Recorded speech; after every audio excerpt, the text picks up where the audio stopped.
Hi guys, ఈరోజు important topic వచ్చేసి protein. రీసెంట్గా ఇండియాలో జరిగినటువంటి ఒక రీసెర్చ్లో ఇండియాలో 70% మంది ప్రోటీన్ తీసుకోవడంలో ఫెయిల్ అవుతున్నారని తెలిసింది.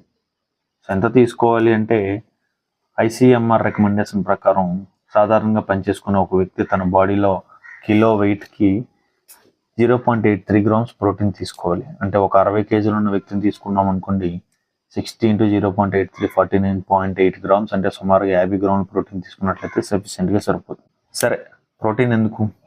ప్రోటీన్ అనేది మన బాడీలో ముఖ్యంగా మజిల్ బిల్డింగ్కి మరియు రిపేర్ చేసుకోవడానికి ఉపయోగపడుతుంది. ఈ మజిల్ లేకపోతే మనకి స్ట్రెంత్ అనేది ఉండదు. మరియు మన బాడీలో చర్మం, జుట్టు, గోళ్ళు, ఎముకలు వంటి తయారీలో కీలకమైన పాత్ర పోషిస్తుంది. మనకు మోస్ట్ ఇంపార్టెంట్ అయినటువంటి ఇమ్యూనిటీ పవర్ ఎక్కువ ఉండాలంటే యాంటీబాడీస్ ఎక్కువ ఉండాలి. ఈ యాంటీబాడీస్ కూడా ఈ ప్రోటీన్తోనే తయారవుతాయి. మరియు మన బాడీలో ఉండే హార్మోన్స్, ఎంజైమ్స్, అక్కడికి ఆక్సిజన్ సప్లై చేసే హిమోగ్లోబిన్ కూడా ఈ ప్రోటీన్తోనే తయారవుతుంది. ఎంత ఇంపార్టెంట్ అయిన ప్రోటీన్ తీసుకోవడంలో మనం నిర్లక్ష్యంగా ఉంటే మన ఆరోగ్యం ఎలా బాగుంటుంది? కానీ ప్రోటీన్ ఎలా తీసుకోవాలి?